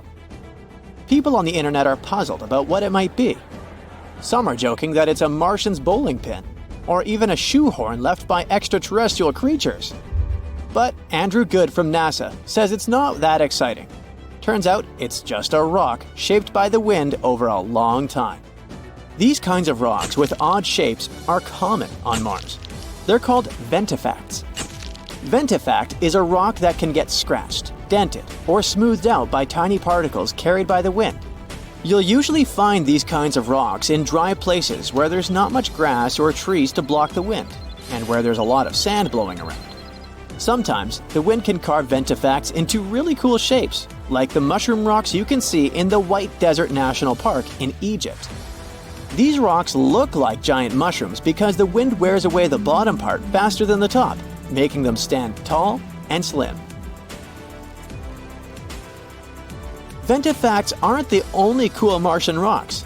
Check out this series of surreal spikes protruding from the red surface. NASA's Curiosity rover stumbled upon them while exploring the Gale crater on Mars. They quickly caught everyone's attention. Twisting structures resembling spikes looked like some extraterrestrial doors. Even the SETI Institute, an organization focused on searching for extraterrestrial life, tweeted about the image, referring to it as a cool rock. But in reality, these are just hoodoos. These tall and thin spires occur when hard rock sits atop softer rock layers. Martian spikes are likely cemented fillings of ancient fractures in sedimentary rock, with softer material eroded away over time. Again, there are many hoodoos on Earth too. They're also called fairy chimneys or tent rocks. You can find them in places like Utah's Bryce Canyon and the Colorado Plateau. NASA is excited about these weird structures because they can help us learn more about the history of the Gale crater. There was also a rock that looked like a jelly donut. We called this rock Pinnacle Island. It was spotted by NASA's cameras. However, just 4 days earlier, it was nowhere to be seen. So how did it magically disappear? In a very anticlimactic way, it was kicked up by one of Opportunity's wheels as it traversed the Martian terrain. But there's still some mystery surrounding that jelly donut. Analysis revealed that Pinnacle Island contains unusually high levels of sulfur and manganese. Both of these things are water-soluble. In other words, there might have been some water action that created these elements in the rock. So this tiny thing suddenly caused a lot of drama, and an entire lawsuit against NASA. It claimed that the agency failed to investigate a possible fungus growing on Mars. Jelly donut fungus. But not all our findings are natural. Another puzzling discovery was this thing the Perseverance rover spotted. It's something that looks like tangled spaghetti or string. Just like the donut, this mysterious object showed up in a rover camera image and then vanished from the sandy ground in several days. It turns out that it could be debris from the rover's landing system. Perseverance landed in the Jezero crater in February 2021. It had a rough landing and accidentally scattered debris around. Some of these debris pieces have been showing up in the rover's images for a while now. The string-like object is likely a piece of shredded Dacron netting, which is a type of fiber used in thermal blankets. These blankets help regulate equipment temperatures during the super hot process of landing on Mars. It probably underwent significant unraveling and shredding due to strong forces during the landing. Thermal blankets lost a bunch of stuff back then. For example, this shiny foil piece spotted in June. The rover found it on a rock. What's remarkable is how far some of the debris has traveled. The rover landed about 1.2 miles away from where it's currently exploring. It's probably because the crash threw the debris into the air, and the Martian winds carried it over such a distance. Mars is known for its strong winds, which can move lightweight objects. However, while it's fun to stumble upon them on images, there are concerns about the debris and trash on Mars. We haven't even fixed this problem on Earth, and we're already creating it on Mars. The debris we left on the red planet is already accumulating in an area called Hog Wallow Flats. Plus, the debris can accidentally contaminate the sample tubes used for collecting Martian rocks. So far, NASA isn't overly worried about this, but they're keeping a close eye on it to prevent any issues with the rovers. Now, how about not things, but animals? Curiosity caused quite a stir when it captured something that looked like a rat on Mars. Some started speculating that it could be evidence of indigenous Martian life, or even that this rodent was brought along by curiosity. But the Mars rat, once again, turned out to be just a weird rock. It looked interesting because of the natural processes like wind erosion and mechanical abrasion. We also found some worm-looking things. Curiosity snapped a picture of a formation that looks like worms wriggling across the Martian landscape. Despite its tiny size, this formation stands out with its unique shape and rough texture. It's probably made of durable material resistant to Mars's harsh erosion. And finally, our top mysterious finding is the face on Mars. Cydonia is a region on Mars that has captured both scientific and popular interest. It's located in Mars's northern hemisphere. It lies between heavily cratered regions to the south and relatively smooth plains to the north. There's a theory that the northern plains may have once been ocean beds. Maybe Cydonia was once a coastal zone. This place is full of interesting and beautiful features that tell us a lot about the history of the Red Planet. But its most interesting feature was the Martian face. This thing gained widespread attention when it was snapped by the Viking 1 orbiter in 1976. Some believed that it was evidence of a long-lost Martian civilization. At first, NASA dismissed it as a trick of light and shadow. But after some analysis, it turned out to be, yep, another rock. We also saw a face of a bear. It was captured by the high-resolution imaging experiment camera. In an image, we can see a circular fracture pattern that looks like a bear's head, with two craters forming the eyes and a V-shaped collapse structure like the nose. The head likely formed because something heavy settled on top of an old hole in the ground. This hole was filled with either lava or mud. The nose-like feature is speculated to be a volcanic or mud vent. But why do we keep seeing these strange things on Mars? Sometimes our brains can trick us into seeing things like faces or objects in rocks and other things. But these are just illusions called pareidolia. Pareidolia is a psychological phenomenon that makes us see familiar patterns or shapes, especially faces, where none actually exist. It's because the brain encounters something it doesn't recognize or understand right away. It tries to find things that look the most like this one. So it sees random patterns, textures, or sounds as something meaningful and recognizable. That's why a chair and clothes on it seems like a super creepy human-like figure at night. It also causes you to see faces or shapes in clouds, or hear recognizable sounds and even words in random noise. It's a fascinating proof of the power of our perception, but we also should be careful with it and not let our imagination run wild.